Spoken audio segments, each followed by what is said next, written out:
As you might expect, stigmatization can cause a lot of psychological and social damage to the individual. This assault through stigmatization forces individuals to cope in some way. What we're going to focus on in this video is identifying several typical approaches to coping with a stigmatized identity. The first approach is to withhold information. This means that the individual works to hide the source of their stigma, controlling the information that is stigmatizing. In this case, pretending to others, and in some cases even to yourself, that you're straight when in fact you're not. Keep in mind that this approach is only available to the discreditable because they have the chance to hide their stigma. The discredited don't have that option. When you think about it, withholding information about being queer and portraying oneself as being straight is basically a form of assimilation to heteronormativity. In some cases, this desire to withhold information is the result of internalized homophobia, particularly in those cases where the individual refuses to accept this part of who they are. Regardless of their motivation for withholding information, if the individual is successful at it, they're said to be passing as a non-stigmatized person. For queer people, this is called being in the closet. However, remaining closeted is actually much more complex than it might seem. In the first place, a stigmatized person doesn't necessarily want to withhold information from everybody. Instead, they may want to be secret with one class of people and open with another. A queer person might not want to be known as gay at work and yet may have a same-sex partner at home. So they may get a friend of the opposite gender to be their date for an office party, for example. In the past, especially, but even today, a number of people got heterosexually married in an effort to pass as straight. As a more specific example, consider Olympic diver Greg Louganis, who won 5 gold and 1 silver medal in the 76, 84, and 88 Olympic Games. He didn't want to be known as gay while he was still competing as an athlete. He knew that if he came out, he would have been known as the gay athlete rather than as a great athlete, and it might even have destroyed his career, given the culture of the time. Fast forward 24 years, and even Olympic diver and medalist Tom Daley came out only after he competed in the 2012 Olympics. So change seems to be very slow in this area. Notice that we never label anyone the straight athlete. We are so heteronormative that such a phrase sounds redundant to us. So the very act of labeling in this way, the gay athlete, is stigmatizing, setting the person apart despite even the best of intentions. Another complicating factor is that even if one is successful at passing in society, getting to know people is rather difficult because of the pressure for self-disclosure. When we're taking the time to get to know someone, we operate using what is called the norm of reciprocity, which means that when one person reveals something personal about themselves, there's then some social pressure on the other person to reveal something about themselves that is equally personal. Well, if you're trying to remain in the closet, how far can you truly go in getting to know someone before you have to start making things up? But now this budding friendship is based on a lie. That can't be good for a healthy relationship or for your mental health. Overall, keeping your identity a secret takes an enormous amount of work, and there's a tremendous amount of pressure and guilt in keeping up the front. On the other hand, if you reveal your stigmatized identity, you run the risk of the relationship being terminated. Many queer people, for example, have lost their jobs after coming out. Others have been disowned by their families. In fact, homelessness among gay and lesbian youth is a major problem as a result. According to the Center for American Progress, while between 5 and 10% of all youth identify as queer, between 20 and 40% of youth experiencing homelessness are queer, indicating how overrepresented they are among this population. Clearly, withholding information as a means of coping with stigmatization is highly problematic, although this is the approach that dominated our society until very recently. Another way to cope with stigmatization is to withdraw from those who do the stigmatizing. However, this doesn't mean complete isolation. Instead, the person may encapsulate themselves among people who know about the stigmatized condition, but who will not use it against the person. This is like the idea of ghettoization or separatism. Ghettoization implies a form of externally imposed segregation, and this has certainly been evident with stigmatized racial and religious groups. Separatism is a matter of choice. We separate ourselves from the mainstream in our own smaller communities. So, for example, in many places, queer people have gay neighborhoods, stores, clubs, political organizations, magazines, books, and back in the day, even the Gay Yellow Pages, which lists all these gay owned and gay friendly businesses. Now, there's an app for that.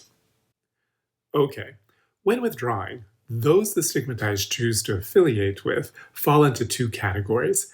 They may share the stigma themselves, or they may be sympathetic. And there are important differences between these groups in terms of how they respond to the stigma.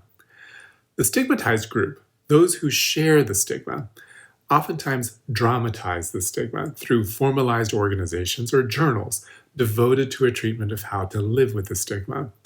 Stories are told of individuals who have achieved outstanding success despite the possession of the stigma. For example, there are queer people held up as role models for all to see. Billy Bean, Elton John, Michael Sam, Ellen DeGeneres, Ricky Martin, Katie Lang, Pedro Zamora, Audre Lorde, and Congressman Barney Frank.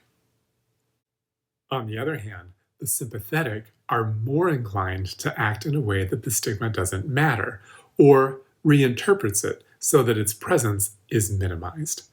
They'll commonly say something like, "What difference does it make if you're gay or lesbian? We're all human." There are also sympathetic role models such as Elizabeth Taylor, Barbra Streisand, Cher, and Dolly Parton. There are also supportive organizations such as PFLAG, Parents and Friends of Lesbians and Gays, which is set up specifically for sympathizers, and there are gay-straight alliance groups in many different schools. But notice how these are very different approaches, dramatizing the stigma versus minimizing or eliminating the stigma. But both of them are signs of withdrawal. However, this difference between them may actually create tensions. Think about it from the perspective of a queer or other stigmatized person. When an ally says something like, "But we're all human, there's no difference between you and me," a sentiment that is clearly meant to minimize the stigma with the intent of being inclusive, it is at the very same time rather offensive because there actually are differences between us, and those differences have had a profound impact on shaping who I am today. Pretending those differences don't exist or that they don't matter is to deny or even erase a significant part of who I am.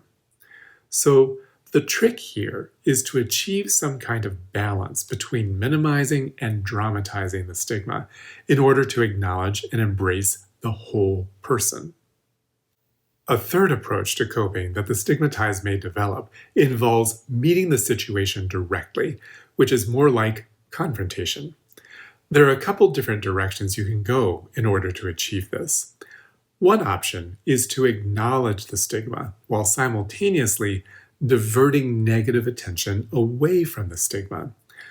The way you do this is by playing on the meanings that others give the condition. For example, they may try to diffuse the stigma with humor. Gay men are often stereotyped as having a campy sense of humor that is designed to put others at ease with their stigmatized identity. It's also used as a defense mechanism, much like self-deprecating humor. It effectively takes the power away from others so you're less likely to be hurt. The downside is that this plays to and perpetuates the stereotypes. One social critic points out, however, that as queer people gain access and increased acceptance, the sense of humor which characterized this oppressed group in the past could actually be lost. Gay men, for example, will no longer need to hide behind a sense of humor in order to protect themselves. Another option is to try to convert the stigma to a different form. Basically, you take the negative meaning associated with the stigma and turn it into something positive. For example, the word queer used to be very derogatory when used by straight people, but now gays and lesbians have appropriated the word, taking the power away from straight people and turning it into a positive label. And it has the added advantage of being gender neutral. There's another word that's being reclaimed, but I personally draw the line with using the three-letter F word. To me, it's way too offensive, even if it has been reclaimed. It's just too sharp and damaging and has a terrible history. Other gay men are fine using this word with each other, but heaven help the straight person who tries to use it just to be part of the group. Here's an older example of reclaiming a symbol, converting its meaning into something positive. During World War II, the Nazis forced Jews to wear the Star of David on their clothes. In the same way, gay men were put into concentration camps and had to wear a pink triangle. Lesbians were identified with a black triangle. The triangle was pointing down, so this triangle became a visible symbol of stigma and oppression. Today, queer people have reclaimed and reinterpreted that symbol of oppression, converting it into a source of pride. The pink triangle is now something positive. To memorialize the persecution faced by queer people, the Homo Monument was created in Amsterdam and opened in 1987. 3 pink triangles are arranged to form one larger triangle. Its position is also symbolic. One point of this triangle points to the National War Memorial, another points to the House of Anne Frank, and the third points to the headquarters of COC Netherlands, the Dutch gay rights group that was founded in 1946, which makes it the oldest continuously operating queer organization in the world. Later, in the 1990s, the AIDS activist group ACT UP went even further in reclaiming that symbol of oppression. In their posters and on their t-shirts, the pink triangle pointed up. So literally, the idea here is that oppression has been turned upside down and reclaimed as a symbol of pride.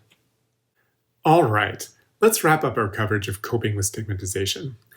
As we've learned, living with a stigmatized identity can be highly oppressive and complicated, which forces the stigmatized to deal with it in some way in order to survive. We've covered 3 approaches to coping with stigmatization: withholding information, withdrawal, and meeting it directly. But an important point to keep in mind is that the stigmatized individuals are not restricted to one or another of these coping mechanisms. Instead, the same individual may engage in all 3 of these, depending on the situation.